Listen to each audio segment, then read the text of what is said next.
one who attacks cherished beliefs and traditional institutions as being based on error or superstition.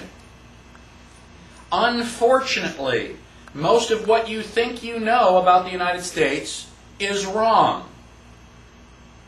How many people here know that the Declaration of Independence was signed on 4th of July, 1776? Everybody who raised their hand is wrong. Okay? The Declaration of Independence was authorized by the committee on the 4th of July. They took it out and had 28 copies made, and eventually it was signed by August 2nd. And you can come up and read the document here that gives you that information. A small piece of trivia, perhaps it doesn't mean anything, but having the Declaration of Independence signed on the 4th of July is something that we've all just taken for knowledge, for truth. And it's not. And again, most of what we have been taught about the United States, we've been misled or just misinformed. Now, the very first topic is the difference between rights and privileges. This topic is fundamental to everything else that we are going to learn. That's why I put it first. Everybody's just shown up this morning. Probability that you're going to fall asleep on me in the first 30 minutes is less than, the probability that you'll be dozing at the end. So if you are going to stay awake for any information, stay awake for this. If you don't understand this, the rest of the class is basically hot air.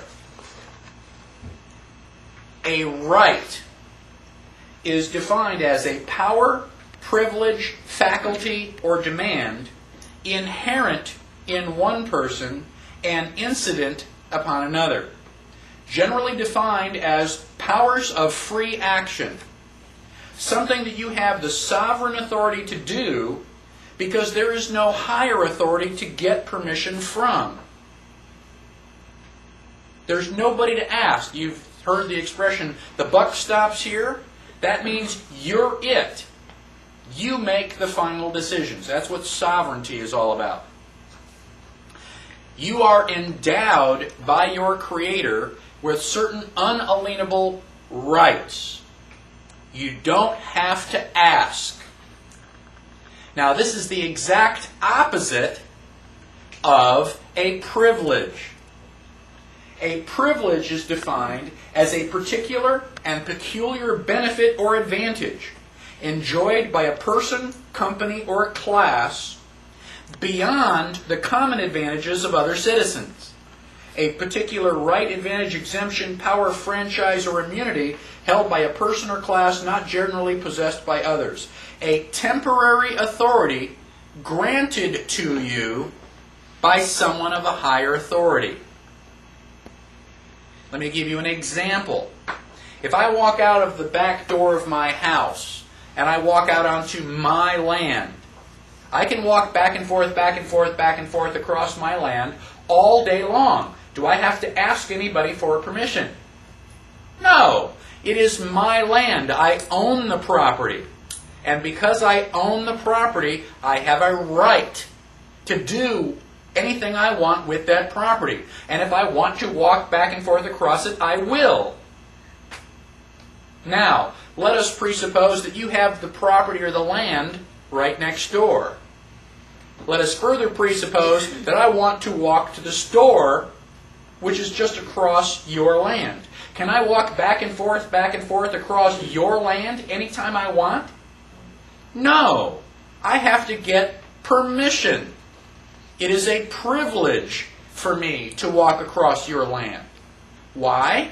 Because I don't own your land. You own your land. You have complete and total authority to do whatever you want with your land. Monday, Tuesday, and Wednesday, you may decide to let me walk across your land. We're next door neighbors, we're buddies, we go out, socializing together. So there's no reason that I shouldn't walk across your land. Yes, you may. On Thursday, you may wake up on the wrong side of the bed. You may have had a fight with your significant other. You may just be in a bad mood. You don't have to have a good reason. You just have to have a reason. And you can say, no, you may not walk across my land. You have to walk around. So walking across your land is a privilege granted to me by someone of higher authority, the owner of the property, you. That privilege can be revoked at any time. Yes, you may. No, you may not. Yes, you may. No, you may not. And I have no control over that. One of the fundamental problems in the United States is that the government has convinced us that we have certain privileges granted to us by the government. Excuse me, I have rights endowed to me by my Creator. Where does the government get power? We, the people, grant the government privileges. The power comes from us and goes to government, not the other way around. Now, there are some important sub-layer concepts with rights.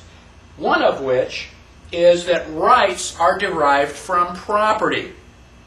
In my example, I can walk back and forth across my property because it's my property. I can do anything I want if I own it.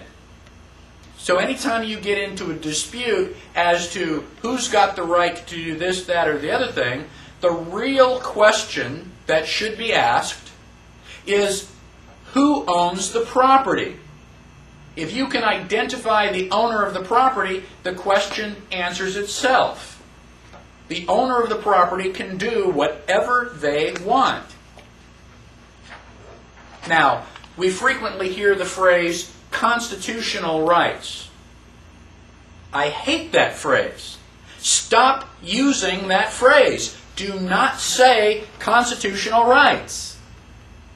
The reason that I hate that phrase is because constitutional rights sounds like the Constitution grants us rights. If you are granted something, is it a right or a privilege? It's a privilege. It is impossible to grant someone a right. It's a contradiction in terms. It's like a round square. It's the opposite. Like jumbo shrimp. You just cannot have a right which is granted. Now, there is a second concept that, let me continue on this property. You have a right to life. Where does that right to life come from? Well, property. Who owns your body? I hope it's you.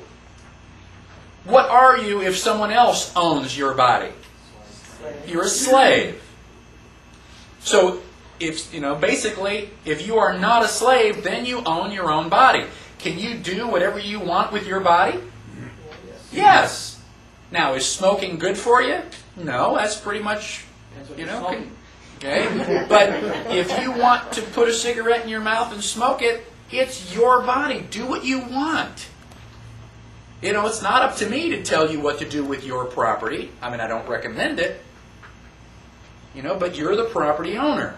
Now, John Adams said, the moment the idea is admitted into society that property is not as sacred as the law of God, and that there is not a force of law and public justice to protect it, anarchy and tyranny commence. The law of property is the most important law. Period.